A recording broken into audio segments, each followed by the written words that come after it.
I never thought I'd find myself scrolling through my wife's texts late at night, my hands trembling as the truth stared back at me. It had started innocently enough. Her laughter while texting, the way she'd hold her phone closer to her chest when I walked into the room, the sudden work dinners that left her coming home smelling like a stranger's cologne. At first, I told myself I was imagining things. We'd been married for 12 years, and though our relationship wasn't perfect, I believed we were solid. But curiosity got the better of me one night when she'd fallen asleep with her phone still unlocked on the nightstand. I hesitated, my heart pounding, before scrolling through her messages. And there it was, a thread with someone named R. The texts were vague enough to seem innocent, but there was a tone to them, a familiarity that felt out of place. Last night was incredible. I can't stop thinking about you. Miss you already. Can't wait to see you again. My stomach dropped. I stared at the screen, the words blurring as a mix of anger and heartbreak washed over me. She was having an affair. For weeks, I grappled with the revelation, unsure of what to do. Should I confront her outright? Demand an explanation? End our marriage on the spot? But the more I thought about it, the more I realized I didn't want to give her the satisfaction of knowing how much she'd hurt me. If she wanted to betray me, I'd make sure she regretted it in a way she'd never forget. I decided to play the long game. It started with small, subtle changes. I became more attentive, asking about her day and pretending to be genuinely interested in her increasingly flimsy excuses. I started complimenting her more often, buying her flowers. Just because. Wow, she said one evening, looking at me suspiciously as I handed her a bouquet of daisies. What's the occasion? Do I need an occasion to show my wife I love her? I replied with a smile, masking the bitterness simmering beneath the surface. She laughed nervously and kissed me on the cheek, her guilt evident in the way her lips lingered for just a second too long. Over the next few months, I meticulously gathered evidence. I didn't want to accuse her without proof, solid, undeniable proof that would make her lies crumble. I installed a GPS tracker on her car, monitored her phone usage, and even created a fake social media account to follow. R. It didn't take long to confirm my suspicions. She was meeting him regularly, always under the guise of work commitments. The GPS showed her car parked outside a cheap motel more times than I cared to count. And yet, I said nothing. I kept up the facade of the loving, clueless husband, all while plotting my next move. The tipping point came one Saturday morning when she announced she'd be spending the day at a work conference. Do you need me to drop you off? I asked, feigning enthusiasm. She waved me off with a smile. No, it's fine. I'll drive myself. It's a little out of the way. All right, I said, hiding my smirk. Have a good day, honey. As soon as she left, I grabbed my keys and followed her, keeping a safe distance. Sure enough, she pulled into the motel parking lot and headed inside. My blood boiled as I watched her disappear through the doors, but I forced myself to stay calm. This was all part of the plan. I waited in the car, gripping the steering wheel so tightly that my knuckles turned white. The motel parking lot felt like a scene out of a bad movie, its cracked asphalt and flickering neon signs serving as the backdrop to my humiliation. I watched as my wife disappeared through the door, the casual confidence in her stride slicing through me like a knife. She didn't even hesitate. She was comfortable, too comfortable. The minutes dragged on like hours. My chest tightened with every passing second, but I forced myself to stay calm. I had come this far, and I wasn't going to ruin everything by losing control now. Finally, I grabbed my phone and snapped a picture of her car parked outside the motel. I took another of the entrance, the glowing red, vacancy, sign casting an ominous glow over the scene. These weren't just pictures, they were ammunition. That night, she came home with a fake smile plastered across her face, the same one she always wore when she returned from her so-called work conferences. How was it? I asked, my voice even. Exhausting, she replied, dropping her bag by the door. But productive. I nodded, watching as she poured herself a glass of wine. Glad to hear it. She didn't notice the edge in my voice, too distracted by her phone buzzing in her pocket. I could only imagine it was R on the other end, sending her another message that would make my stomach churn. The next phase of my plan was delicate. I needed to gather more evidence, enough to confront her in a way that would leave no room for excuses or manipulation. But I also wanted to bide my time, to let her dig herself deeper into the lie. I started keeping a journal, documenting every suspicious moment, every detail of her deception. I jotted down dates, times, locations, even snippets of overheard phone calls. One night, while she was in the shower, I accessed her phone again. This time, I took screenshots of her messages with R, storing them in a hidden folder on my own device. Can't wait to see you again. I miss the way you make me laugh. He doesn't even notice when I'm gone. That last message hit me like a punch to the gut. She had no idea how closely I was watching, how aware I was of every move she made. My turning point came when I discovered something that took her betrayal to another level. As I scrolled through her phone late one night, I found an email from R. It wasn't just the usual flirtation or poorly hidden innuendos, it was a receipt. A receipt for a necklace. Can't wait to see you wearing this next time we meet. The email was dated 2 days before our anniversary. The thought of her wearing a gift from him while we celebrated 12 years of marriage made my blood boil. I knew then that I couldn't wait much longer. The time for confrontation was near. But I didn't want to give her the satisfaction of a private fight where she could cry, deny, or manipulate her way out of it. No, I wanted her to feel the weight of her actions in the most public way possible. So I started planning. Over the next few weeks, I threw myself into preparations for our upcoming family barbecue, a tradition we'd hosted every summer since we bought the house. Friends, neighbors, and relatives would be there, filling the backyard with laughter, music, and chatter. Jenna was thrilled by my sudden enthusiasm. You're really going all out this year, she said one evening as I strung lights along the patio. Why not? I replied with a smile. It's been a while since we had everyone together. She beamed, oblivious to the storm brewing just beneath the surface. The day of the barbecue arrived, and everything was perfect. The grill was fired up, the tables were set with fresh flowers, and the air buzzed with the sounds of clinking glasses and lively conversation. Jenna flitted around the yard, laughing and chatting with our guests like the perfect hostess she pretended to be. But as the evening wore on, I could see her glancing at her phone, her smile faltering for just a moment before she tucked it away. It was time.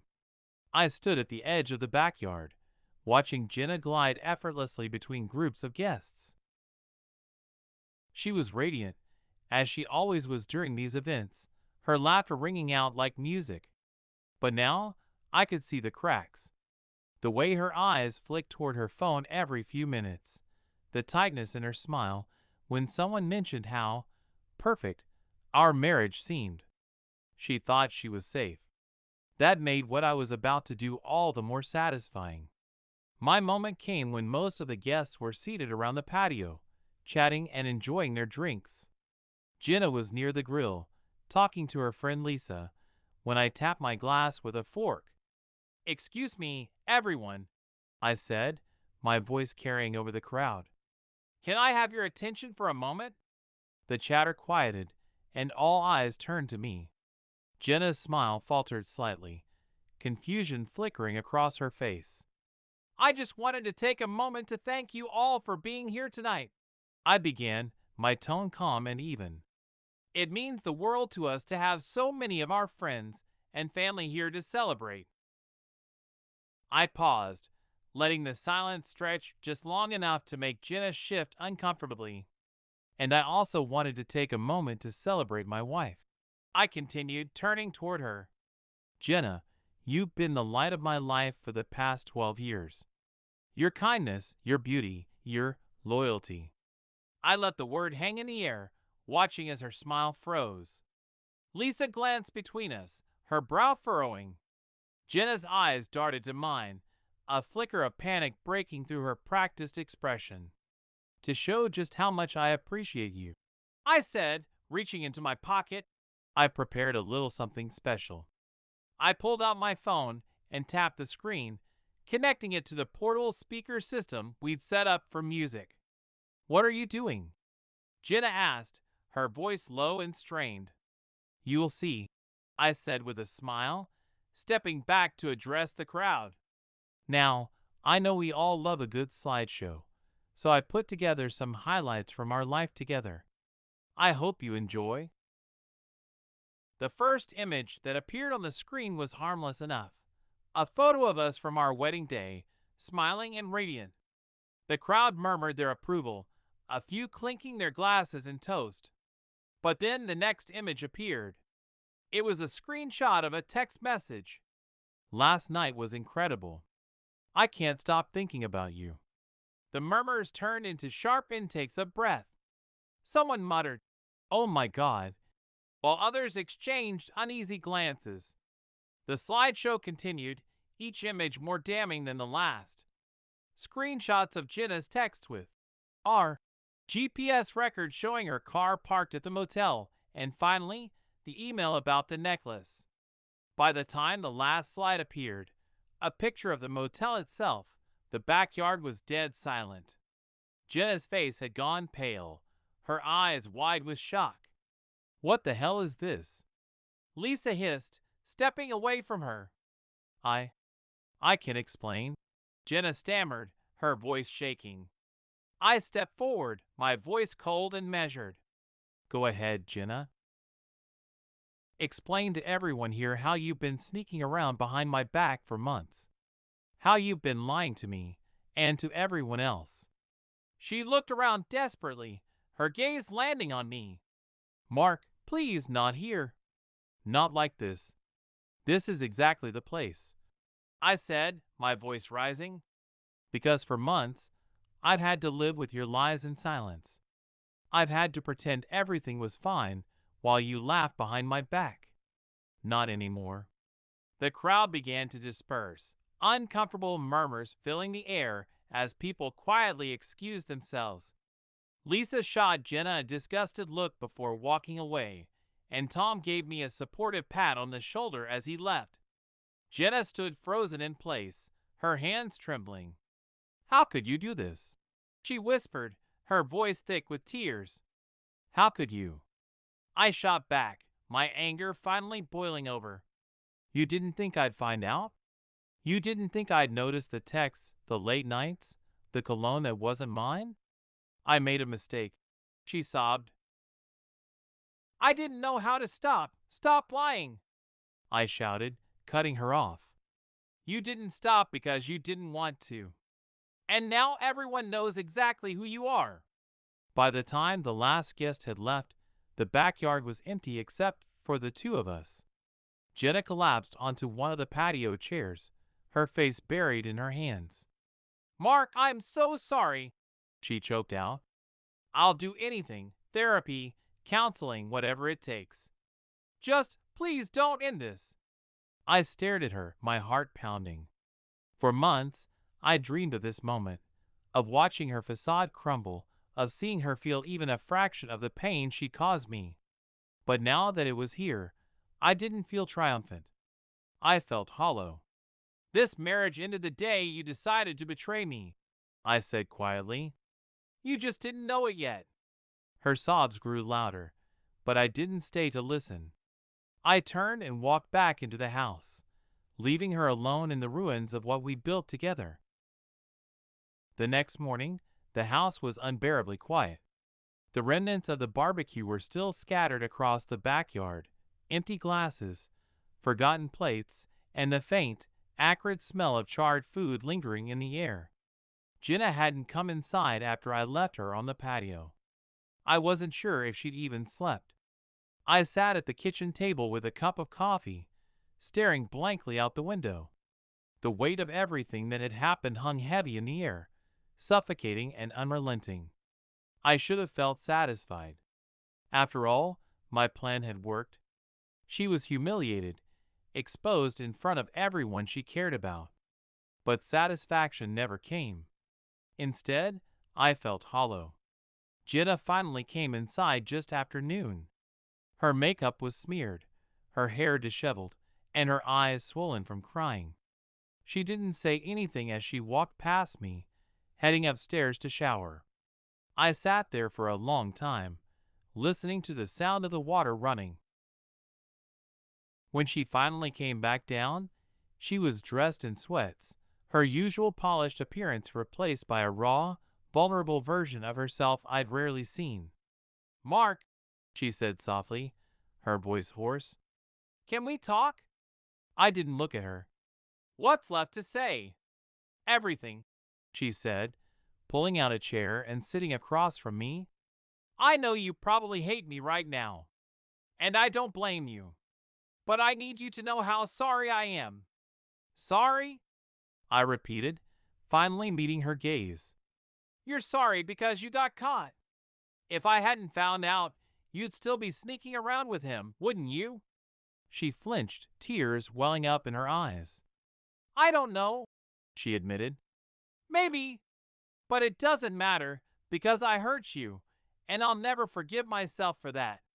Her words hung in the air, but they didn't move me. "I want to try to fix this," she continued, her voice trembling. "I know I don't deserve another chance, but I'm asking for one anyway. Please, Mark. Don't throw away everything we built."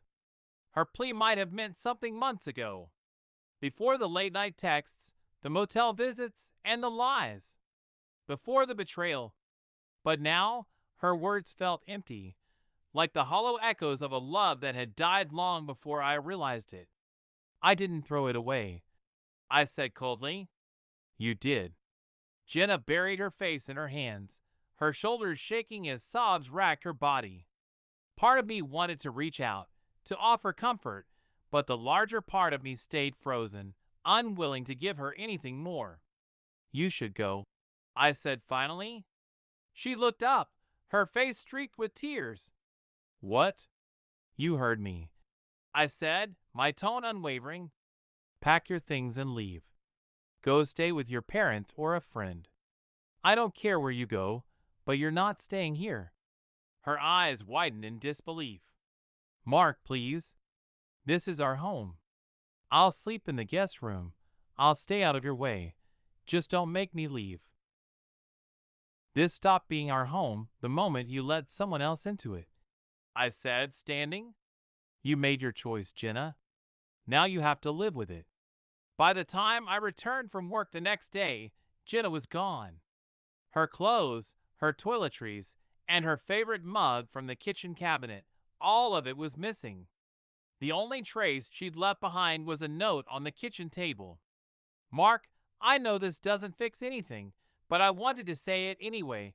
I'm sorry. I love you. And if you ever decide you're willing to talk, I'll be waiting." Jenna I stared at the note for a long time before crumpling it into a ball and tossing it into the trash. The days turned into weeks, and life without Jenna slowly became my new normal. I threw myself into work, filling my days with meetings and deadlines to avoid thinking about her. Friends and family reached out, offering support or awkward condolences, but I kept my responses short. One evening, Tom came over, a six-pack of beer in hand. "You holding up okay?" he asked, handing me a bottle. I shrugged. "As well as can be expected." He nodded, taking a long swig of his beer. "You know, you're handling this better than I thought you would. If it were me, I probably would have lost it." "Who says I haven't?" I replied with a bitter laugh. Tom grinned faintly. Fair enough. But for what it's worth, I think you did the right thing. She didn't deserve you, Mark. His words were meant to be comforting, but they felt like salt in the wound.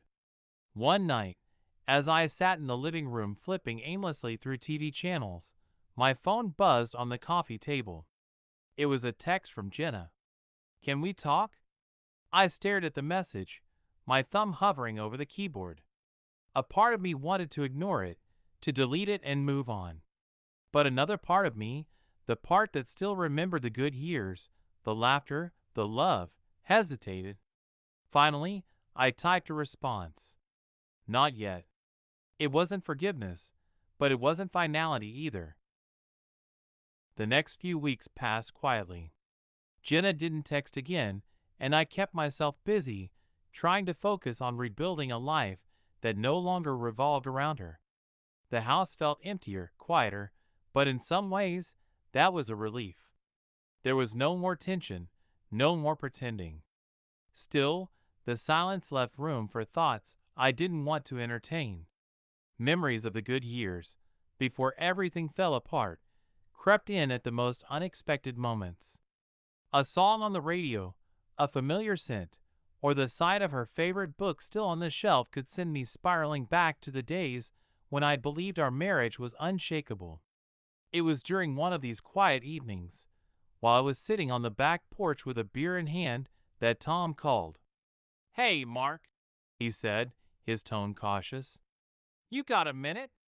Yeah, I replied, staring out at the dark yard. I ran into Jenna today, he said. She's staying with her sister, in case you were wondering. I hadn't been, but hearing it felt like a punch to the gut anyway. Okay, I said evenly. She asked about you. Tom continued. She wanted to know how you're doing. And what did you tell her? I told her you're holding up, he said. But Mark, she seemed pretty broken. I didn't respond, letting the silence stretch between us. Look, Tom said finally, I know what she did was unforgivable. But if you're ever going to move on, whether that means giving her another chance or closing the door for good, you need to figure it out. This limbo isn't doing you any favors. The truth of his words stuck with me long after the call ended. I wasn't sure if I wanted to forgive Jenna or even if I could. But I couldn't deny that the unresolved feelings were eating away at me. A week later, I finally decided to respond to her message. Let's talk. Tomorrow. 6 p.m. Her reply came almost immediately. Thank you. I'll be there. When Jenna arrived, she looked nervous, her hands fidgeting as she stepped into the house. She glanced around, her eyes lingering on the familiar details of the home we'd shared for so long. Hi, she said softly. Hi, I replied, motioning for her to sit at the kitchen table. For a moment, neither of us spoke. The weight of everything that had happened hung heavy in the air, and I wasn't sure how to start. I'm sorry, she said finally, breaking the silence. I know I've said it 100 times, but I need you to hear it again. What I did was selfish and unforgivable, and I don't expect you to forgive me. But I love you, Mark. I've always loved you, and I want to find a way to make this right. Her voice cracked, and tears filled her eyes. But this time, I didn't feel anger or satisfaction. I just felt tired. I don't know if we can fix this, Jenna, I said honestly. I don't know if I can trust you again.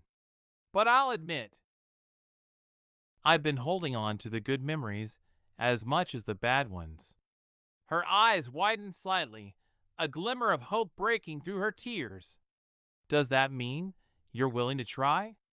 I hesitated, the words catching in my throat. It means I'm willing to talk, to figure out if there's anything left to save. Jenna nodded, her tears spilling over. That's all I want. Just a chance to prove to you that I can be better. The road ahead wasn't clear, and I knew it wouldn't be easy. Rebuilding trust, if it was even possible, would take time and effort from both of us. But for the first time in months, I felt like I had some semblance of control over my life. I didn't know if I'd ever truly forgive Jenna or if our marriage would survive. But I did know one thing: I wasn't going to let her betrayal define me. As she left that night, I stood in the doorway, watching her walk to her car. She glanced back at me, her expression a mix of hope and fear. One step at a time, I thought to myself as I closed the door behind her.